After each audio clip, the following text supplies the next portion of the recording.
ஸ்ரீமதே ராமானுஜாய நமக. நாலாயிர திவ்ய பிரபந்தம். முதல் 1000 பெரியாழ்வார் பாசுரங்கள் 455, 456.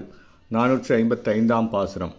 உனக்கு பணி செய்திருக்கும் தவமுடையேன் இனி போய் ஒருவன் தனக்கு பணிந்து கடைத்தலை நிற்கைனின் சாயை அழிவு கண்டாய். புனத்தினை கிள்ளி புதுவழி காட்டி உன் பொன்னடி வாழ்கவென்று இனக்குறவர் புதியதுண்ணும் எழில்மால் இருஞ்சோலை எந்தாய்.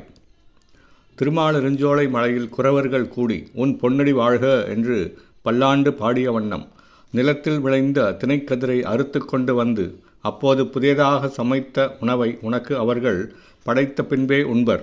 அப்படிப்பட்ட திருமாலிருஞ்சோலை மலையில் எழுந்தருளியிருக்கும் எம்பெருமானே, இறைவனான உனக்கே தொண்டு செய்து கொண்டு உன் அருளையே என் உடமையாக கொண்டிருக்கிறேன்.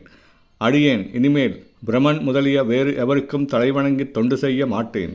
அவ்வாறு பிறர்க்கு தொண்டு செய்து அற்ப பயனை அடைதல் என்பது உன் மேன்மையான ஒளிநிலைக்கு குறைவு என்பதை அடியேன் அறிவேன். 456ஆம் பாசுரம்.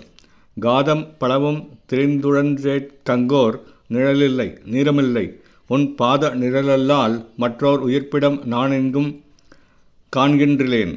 தூது சென்றாய் குருபாண்டவர் காயங்கோர் பொய்ச்சுற்றம் பேசிச் சென்று வேதஞ்செய்தெங்கும் பிணம்படுத்தாய் திருமாலிருஞ்சோலை எந்தாய். திருமாலிருஞ்சோலை மலைப்பிரானே, குரு வம்சத்தில் தோன்றிய பாண்டவர்களுக்காக தூது சென்று வந்த கண்ணபிரானே, ஆங்கோர் பொய் உறவு பேசி அடியவர் அல்லாதவர் என்னும் வேறுபாட்டினை ஏற்படுத்தி கொண்டு போர் நடக்கச் செய்து அப்போரின் விளைவால் ஆங்காங்கே பிணங்கள் நிலைத்திருக்குமாறு செய்தவனே, அடியேன் இவ்வுலக வாழ்வில் பழகாத தூரம் கடந்து வருத்தமடைந்து ஆறுதல் பெற நிழல் கூட இல்லை. தண்ணீர் தாகம் போக்கிக் கொள்ளலாமென்றால் எங்கேயும் தண்ணீரும் இல்லை. உன் திருவடி நிழல் ஒன்றினையே அடியேன் அறிந்தேன். அக்தன்றி மூச்சை விடவும் அடியேன் வேறோர் இடத்தை காணவில்லை. ஸ்ரீமதே ராமானுஜாய நமக.